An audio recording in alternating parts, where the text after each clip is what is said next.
Welcome back everyone. Hi, if you're new, my name is Tori and today I have some books that I'm going to be unhauling, and this is primarily a fantasy and sci-fi unhaul, and actually it's more than some books. We're working with a lot right now, so I'm going to unhaul all these books.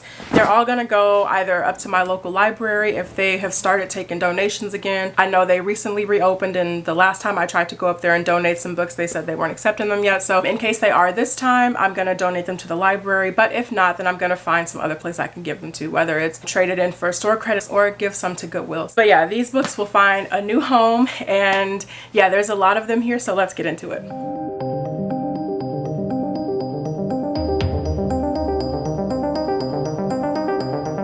First two books I'm getting rid of, one of them was a recent read, and by recent I mean I finished this last night, and that was Song of Blood and Stone by Penelope, and this is the first book in a series, and I didn't enjoy this, and unfortunately I had already purchased the second book because I was anticipating that I would love the first one so much, and that wasn't the case. And I think I've learned my lesson about purchasing other books in the series beforehand. This is a fantasy novel. I think it is like more new adult leading kind of into adult. So in this we have our main character Jasminda, who lives in a country that's separated from another one by this thing called a mantle, and so the book kind of kicks off when we learn that the mantle is breaking down, and so Jasminda, she really needs to learn how to tap into her abilities a bit more in order to protect herself and her people and just kind of everything. So it does feel like an epic story in scope, and then alongside that we also have Jasminda's love interest, Jack. The beginning was actually really interesting. I think Penelope did a really great job having readers kind of establish an emotional connection to Jasminda early on in the book,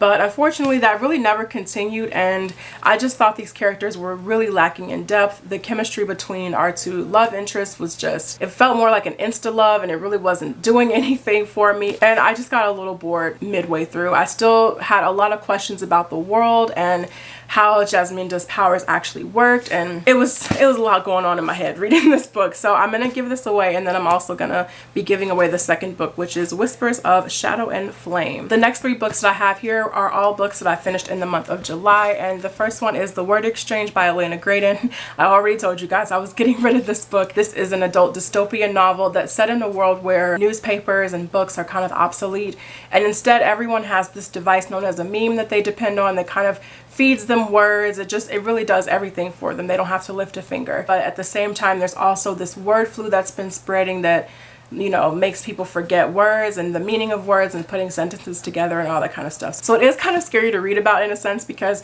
there are a lot of things happening in this book that almost seem like a reflection of our society right now. So it does have a really interesting and really solid premise going for it, but I just thought the execution was a bit weak and I really couldn't connect to the writing at all, so I'm gonna get rid of this. And then the next book that I'm gonna get rid of is A Good Girl's Guide to Murder by Holly Jackson. This was another book I read in July, and like I mentioned in my wrap-up, I actually did enjoy this. It was a solid read. It was entertaining. I thought it was clever, but I do think it's just a book that I'm never gonna go back to. I'm not gonna continue on with the rest of the series, so I'm gonna get rid of it. The next book I'm getting rid of is Shades of Grey by Jasper Fforde, and this was also a book that I read that I thought was fine. I forgot to mention this at the beginning of the video, but I only have so many shelves behind me. I don't keep books that I don't like, but I'm also getting to a point now where I don't keep books that I even sort of liked, like books that were just solid reads but weren't amazing. So that's kind of what I've been curating behind me, books that are just absolutely great to basically near perfect, and then books that I haven't read yet. So that's kind of what I'm going for here, because if I just keep so many books that I think are solid 3 stars or even on the low end of 3 stars, I would have no room on my shelves. I just think there are so many great places out there where you can donate your books, your libraries, the Goodwill. There's a great independent bookstore here in Chicago that if you donate books, you get store credit. But this bookstore also operates as a nonprofit organization, so they donate a lot of the books and funds and things like that to literacy programs for underprivileged children in the Chicago area, which is phenomenal. The next book I'm getting rid of is Harry Potter and the Cursed Child. I debated getting rid of this for a while actually, just because I wanted to kind of keep my whole Harry Potter collection together, but I really do not like this book, well this play rather. This is probably one of the most disappointing things I think I've ever read. Like it washed away everything that we knew about Harry Potter and Hogwarts and just the world in general and the characters, just everything that had been established already just felt like it had been tossed out the window in this book. So I'm going to pretend this doesn't exist. The next book I'm getting rid of is The Magicians, and this is by Lev Grossman. This is the first book in this Magicians series, and I read this first book years ago and I didn't like it at all. I just thought it was so fast. Everything was just happening way too quickly. In a matter of paragraphs, years would go by, and I just felt like the characters weren't really doing anything or learning anything. We're just supposed to believe that like they're these experienced magicians now, even though we've only read a paragraph of it. It was just, I didn't vibe with this book at all. But I am a fan of the TV show, so that's why I've been holding on to this book for so long, because the TV show actually made me curious to go back and pick up, you know, try to pick up one of the other books in the series. So that's what I did. I read a sample of the second book on my Kindle a while ago, and I did not like that either. It like brought back all the memories of why I didn't like this book. The next book that I'm getting rid of is The Left Hand of Darkness by Ursula K. Le Guin. I tried to read this a couple of months ago, and I just really did not get along with this book. This was my real first experience with Ursula K. Le Guin's writing, and like the story was interesting, but I wasn't a fan, and I DNF'd this like a little more than halfway through, and that's kind of where we are with this. The next book I'm getting rid of is World War Z, and this is by Max Brooks. This is a book that I actually unhauled a long time ago, and then I went to like drop off the books at the library and then came back and found out that this one had slipped out of the box. And I was just too lazy to go back in there.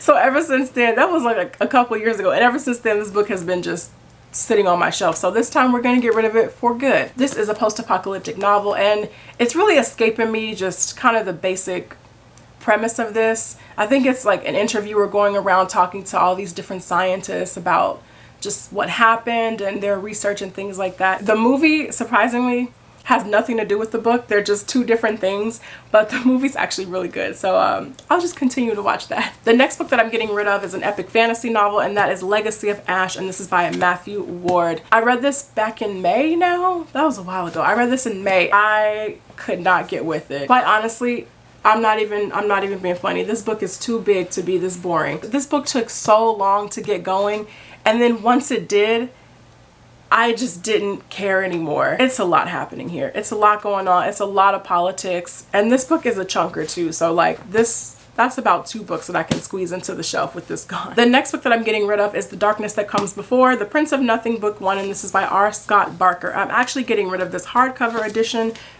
because I have a softcover edition. I don't know how I end up with 2 of the same book all the time. I actually have not read this, but I have 2 editions, so this hard one is going away. The next book that I'm getting rid of is Insanity, and this is by Cameron Jace, and this is the first book in kind of a twisted Alice in Wonderland sort of series, and I DNF'd this like pretty early on. I'm actually not a fan of retellings like at all. It's just not a genre that I gravitate toward. I think I've only read like 1 retelling, and it was done really well, and that was Alice by Christina Henry. That was actually really good, so I enjoyed that. But just in general, I'm not a fan of retellings, especially of some of my favorite, you know, stories like Alice in Wonderland. So I'm gonna get rid of this. The next book I'm getting rid of is also a chunker, and that is The Tales of Horror by H.P. Lovecraft. And I just don't want this.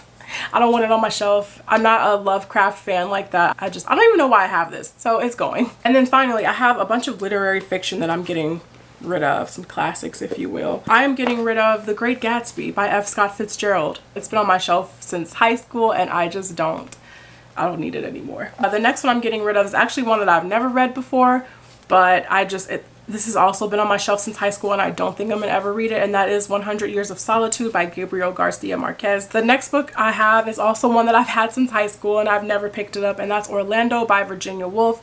The only Virginia Woolf I've read was, I'm blanking on it, but I will leave a picture of it, and that was actually really good. I read that in grad school, and I actually really loved it. It was my first experience with Virginia Woolf's writing, and it was like a great stream of conscious sort of story, so I enjoyed that, but I just don't ever see myself getting to this book, so I'm gonna get rid of it. So that is it for me, you guys. That was a pretty major unhaul. It's a lot of books on the floor now, but like I mentioned earlier, or maybe I didn't, I'm always getting rid of books. I don't want just books that I don't like, or books that I even thought were just okay, like solid reads. I don't feel a need to keep those anymore. So yeah, just gonna put them back into the world and let other people experience and enjoy them for the first time. Let me know down in the comments what books you have gotten rid of recently, and I'll see you guys in the next video. Take care.